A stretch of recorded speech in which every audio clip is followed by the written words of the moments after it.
November 16th, 2021. Start time was 6:30. Roll call? That would be me. That's my turn today. Okay. So I'm just going to go down the list as it appears on your agenda. So Chair Vasquez, Here. Vice Chair Mayor Wilson, I think Lori had a conflict with the ABAG meeting. okay.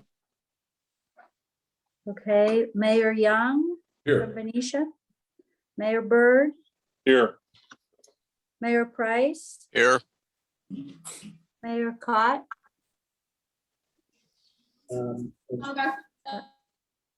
Mayor Rolette. I know he's on the phone. I am present. Thank you. I was told Mayor McConnell can't make it tonight and that we have Rosanna Verda Aliga. Yes, Vice sitting in. Mayor. Thank you. Thank you, Vice Mayor. Let's see, so Supervisor Hannigan, I am here. Supervisor Brown, Yes, Supervisor Sparing, Present. Supervisor Mashburn. Yes, So you have a quorum. Thank you. With that, we'll have a motion for approval of the agenda. So moved. Mitch Hannigan, moves, second. Aaron seconds. Roll call? Oh, here we go again. Chair Vasquez, Yes. Mayor Young, Yes. Mayor Byrd, Aye. Mayor Price, Yes. Mayor Cott, Mayor Rolette, Aye. Vice Mayor Rosanna. Rosanna. Yes, I'll get your name correct, I promise. No problem. Supervisor Hannigan, Yes. Supervisor Brown, yes, Supervisor Sparing, Yes. Supervisor Mashburn. Yes. Appears we have a quorum. We I have a mean, the quorum and approval of the the agenda. agenda. Yes. Yep. Next item Yes. is opportunity for public comment. Matthew will be handling the call-ins, if there's any.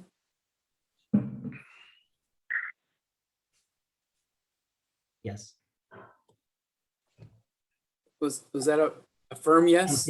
I don't see any call-ins, sir. All right, thank you. Obviously, we don't have any cards, but we'll give it a few minutes and see if anyone wants to call in. A few minutes. Yeah, like 2.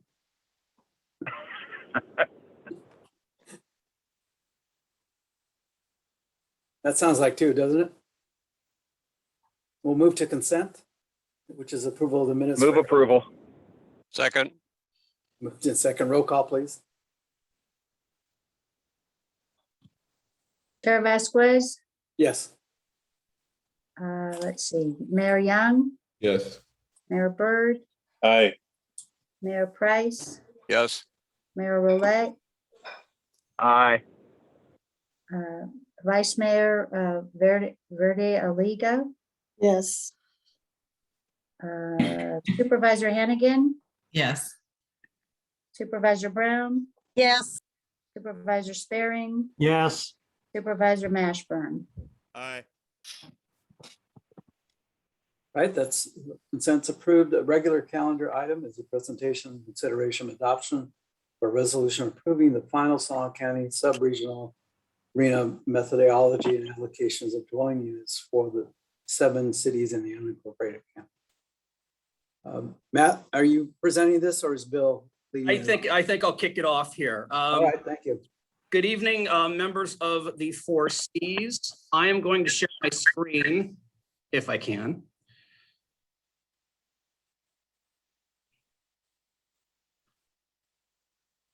All right.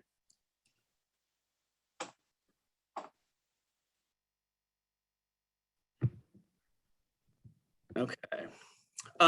So tonight's requested action of the 4 Cs is the approval of a resolution approving the final sub-regional methodology and allocation for the Solano County subregion. Just by way of a really quick background, we last met about this in March of 2021. And prior to that, there had been extensive work relating to this sixth cycle of RHNA.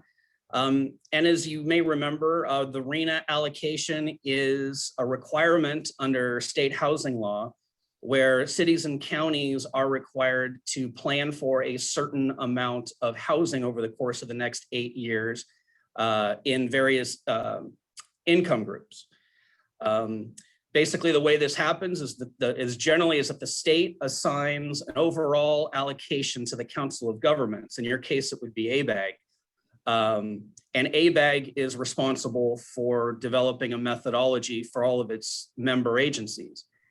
In 2019, Solano County, as provided for in the statute, decided to form as a subregion. The 7 cities in the county passed resolutions to act as a subregion, basically a mini cog, in which ABAG would assign the subregion an overall number, and it was the subregion's responsibility to allocate it among its member agencies. It is a requirement that, from HCD, that certain objectives need to be met in its methodology. And this is also a requirement of ABAG at the regional level. With the county planning directors and help of our consultant Placeworks, we brought forward a draft methodology in March to the 4 Cs, which included these factors: affirmatively further fair housing at 15% weighting, jobs at a 15% weighting, transit at a 35% weighting, and development capacity at a 35% weighting.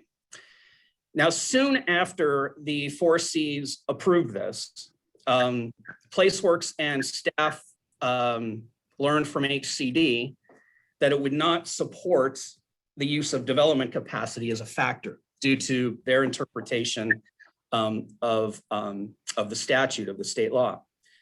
And so we looked at different permutations of different methodologies. The simplest version was just to eliminate development capacity as a factor, but that really booted both Fairfield and Benicia's allocation quite a bit. I think Fairfield went up by 300 or so units, and Benicia went up by about 68, if I recall. So Placeworks went back and tested multiple methodologies that eliminated the development capacity issue, while still trying to keep the methodology and the allocation as close as possible to the March 4 Cs approved allocation. The resulting methodology and allocation that we ultimately submitted to HCD for their review was vetted by the city managers of the cities and the planning directors of all of the cities. And it basically ended up with a 30% weighting to opportunity, 25% to jobs, a link to the ABAG allocation methodology weighted at 25%, and transit connectivity was 20%. As you can see, development capacity was eliminated. And so that had HCD resting a little bit more easily. And so this chart shows a comparison of what the 4 Cs approved in March versus what we're asking them to approve now and what was submitted to HCD for their approval. As you can see, most of the jurisdictions are not significantly affected, though Benicia, their unit allocation did go up by 38, and Fairfield went up by 69, 78, 77. All the other agencies it was a fairly de minimis impact. But those increases were authorized by the city managers, and HCD reviewed them as such. And so on August 31st, HCD sent us a letter stating that they had completed its review of the methodology and finds that the draft Solano subregion RHNA methodology furthers the statutory objective described in the government code, which is really what we were hoping for. So the staff recommendation is for the 4Cs to adopt the resolution approving the final Solano subregional methodology and unit allocation, and direct staff to proceed with the next steps for the subregional process of the 7 cities and the unincorporated county. Now, if the 4Cs chooses to approve the final subregion, subrena tonight, then we will be required to publish the executed resolution, which keys off a 45-day appeal period. That appeal period will end in November. And at that time, the 4Cs would have to convene and confirm the final subregion allocation. And then after that, we all get to look forward to the housing element update process, which is due in January of 2023. And as you all hopefully know, that the housing elements need to incorporate the approved marina allocations within the document. So with that, I'm happy to try and answer any questions. PlaceWorks staff is on the line. They were integral in developing a lot of the technical methodologies and weighting and coming up with the allocations and going through various options. So they're available to answer questions as well. So I'll, I guess, open it up.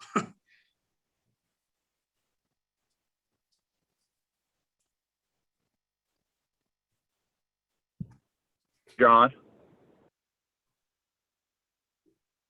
John? You're Are on you mute, on Chat mute? Supervisor. Oh, I'm on mute. I'm sorry. I'll open it up for questions from the committee members, board members, what are we called? Ron, did you have a question? I'm ready to move approval. There's two I questions. do not have a question. You have two hands up, Supervisor. Supervisor Brown and Mayor Young. Let's go with Mary Young first. All right. I guess this is the right place to ask the question. Sure.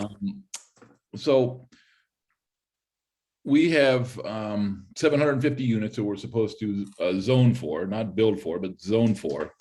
And we've had 2 projects come in already under SB 35 that are minimal affordability, 10% at 80%, and the rest market rate.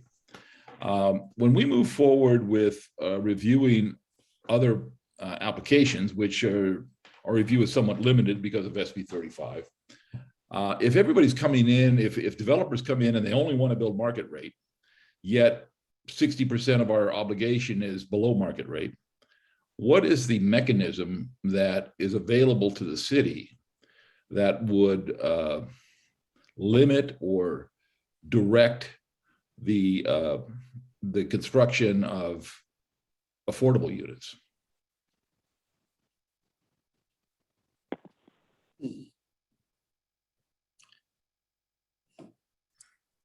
David, might you have a response to that as far as options that a city could utilize? Sure. I can try and answer that as best I can. I'm David Early, and I'm a principal with PlaceWorks. I think many of you know me, and let me just introduce Andrea Howard, who's here as well from our office. She's been our project manager. And Mayor Young, I think we all understand that this is both a matter of state policy and unfortunately outside of the scope of the RENA allocation itself. But I think your question goes to the fact that Benicia, like and the other cities in Solano County and most of the cities actually in the entire state of California are subject to SB 35 because they have not in the past been able to build all the housing foreseen in their allocations. And therefore, what SB 35 allows is that a developer may petition the city to not have its project go through discretionary review and instead to be reviewed on a ministerial basis. And as you've said, if that project is one that is only, it meets SB 35 criteria if it's only 10% affordable, and that's obviously not in keeping with what you need to do to fulfill your housing element. There's not a great answer to that. This is a matter of state law that those projects can proceed in that way. I think one thing you can do is ask your staff, and even as elected leaders, try and work with folks you know who are both developers and property owners to see if it's possible for them to voluntarily move forward with projects that have a higher level of affordability. It is also the case that they achieve density bonuses under state law and get other bonuses if they do achieve higher affordability, and that can be an incentive for developers also. But it is absolutely the case that your hands are tied, really, that once a developer goes into that SB 35 process, you have to permit them as long as they have followed the letter of your zoning. And so it's unfortunately a part of state law right now, and you just have to live with that. As you've said, you don't have to get all those units built. You just have to have zoned for them. And honestly, that those units that were, if they're built on a site that is SB 35 eligible, it probably was designated and counted for a lower income level, even though it's being built at a higher income level. So the units are getting built. That's part of the state goal here, but we're not being able to achieve the affordability, and that's also consistent with state law. Right, and so if we have a limited number of sites that we can zone to get to this number, and the first group of applications that come in are all minimal affordability, mostly market rate, I don't know that state law allows us to set income limits on vacant properties and say that you could only build an affordable project here. Well, that's an interesting point. That actually, in my understanding, is state law does allow that you could in your city create a zone that is only allows certain densities for certain income levels. And it is my understanding that that is consistent with state law. I mean, I want to say we're sort of far beyond the scope of tonight's meeting. Yeah. And through the chair, we can come back if you want us to. Okay. Let me say quickly. I apologize for getting far afield. I think you could actually, Mayor, you could direct your staff to try and create a zone that ministerially allows one density for one income level and a different density for a different income level. I don't think you can prohibit development above a certain income level, but I think you can provide a higher bonus if you wanted to. And that might be a further incentive and would still be valid under SB 35. Okay, thanks. And I'd be happy to talk with you offline or to your staff about this. We have our staff at PlaceWorks has a good relationship with many of your staff members. We could do a strategy call offline to try and address that particular issue. I think that would be helpful. Thank you. Thank you, David. Monica? So my question just has to be is if we don't achieve our RENA, is this what are we on, number 6? Is this the one that there's going to be some sort of a monetary problem with that, or is that not gone into effect yet? Others should correct me if I'm wrong, but I believe that the state still has no penalty in place for failure to fulfill housing allocations. There is that is to get the units built. They just recently, and I haven't even had a chance to review it yet, but as of July 1st, the state did unveil a long-awaited pro-housing designation, which goes to jurisdictions that do manage to get their RENA built or come closer to it. And those jurisdictions that do come close to getting their RENA actually constructed are going to be eligible for some additional grant funds and some additional forms of assistance that aren't available to the jurisdictions that do not get their RENA built. So that's a carrot, if you will. It's not a stick. There is no real stick in place, at least at this time, for a failure to get those units built. There is, of course, there's quite a legal penalty if you don't get the units designated or zoned, but I think your question is about getting them built. There's no penalty there yet. Right. So as long as everybody gets the area designated, we just hope and pray there's enough incentives and or whatever to make sure we get people housed. So I just want to make sure I have that clear in my head. Yeah, that's okay. Absolutely correct. Okay, so thank you. Thank you, Monica. Mayor Byrd? Yes, I just wanted to say on behalf of the city of Dixon that we think this is a really good plan. And I want to commend all the hard work everyone has done, including the county and the cities to come to this conclusion, which we think are fair allocations. And I just wanted to comment on that. Thank you, Steve. Any other questions or comments? Mayor Rolette, you had a motion? Oh, let me Yes, ask. sir. Move approval. All right. I'll before I open get the a second- public and then you can bring it back. All righty. So we have it on, any public comment? Matthew, anybody's called in? No, Supervisor, they have not. Okay, we have a motion. Do I have a second? I'll second. Second Wilson. Lori, did you second it? I did. All righty. Moved in second. And so the recommendation is, again, Matt, The recommendation is for the 4Cs to adopt a resolution approving the final Solana subregional methodology and unit allocations and direct staff to proceed with next steps in the subregional process for the 7 cities in the county. thank you. So let's have a roll call. Bridgetta? Okay, Chair Vasquez, Yes. Vice Chair Wilson, Mayor Wilson, Aye. let's see, Mayor Young, Yes. Mayor Byrd, Aye. Mayor Price, Yes. Mayor Rolette, Aye. Vice Mayor Verde Aliga, Yes. Supervisor Hannigan, Yes. Supervisor Brown, Yep. Supervisor Sparing, Yes. Supervisor Mashburn. Aye. That's Thank a you. unanimous vote for those in attendance. Thanks, everybody. Thank you, Bridgetta. And again, thank you to all the staffs for all this work. I know it's not an easy process. So the next item is informational item, asking that the 4C steering committee be asked to convene and discuss directions for the up and coming meetings for 2022. Hey, And John, yes, sir. John. Yes. Jim Sparing. Yes.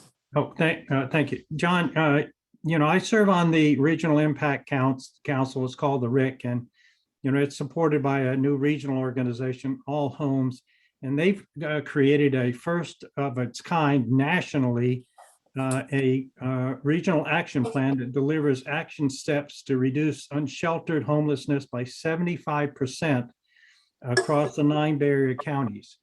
And what I'd like to ask is that I'm requesting that we have a presentation from them. As all of you know, both federal and state money is starting to be allocated for homelessness, and they've got a plan that they're a conduit for a lot of this resources. And so what I'd like to request is that we have a presentation from them to the 4Cs, and the sooner the better as this money becomes available. Okay, so another meeting in the next few months then? Yeah, that's about the sooner the better. As I said, as this money is starting to become available, and it'd be good that the cities and the county understand how this program works. Okay, we'll work with the group then to see if we can't get it in the next, any issues from anyone about having a meeting within a month or so? No? All right. Item 7. So what we would need to do is convene a special meeting. So I'll work with Matthew and Michelle. Michelle's handling our RAC this evening.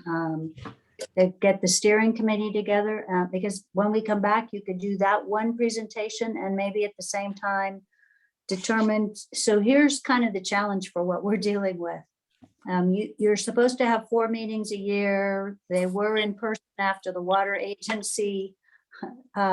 We've kind of moved away from that. So the steering committee is going to help us figure out what day of the month, how many, is it virtual or not? And what types of subjects you want to cover. So we'll get them together quickly so we can handle this first request for a presentation and poll all of you on your availability. All right. Any other announcements from any board members? If not, any closing comments? Move to adjourn. Good night. We adjourn. Right. Good night. Good night. Thank you. Thank you. Sayonara.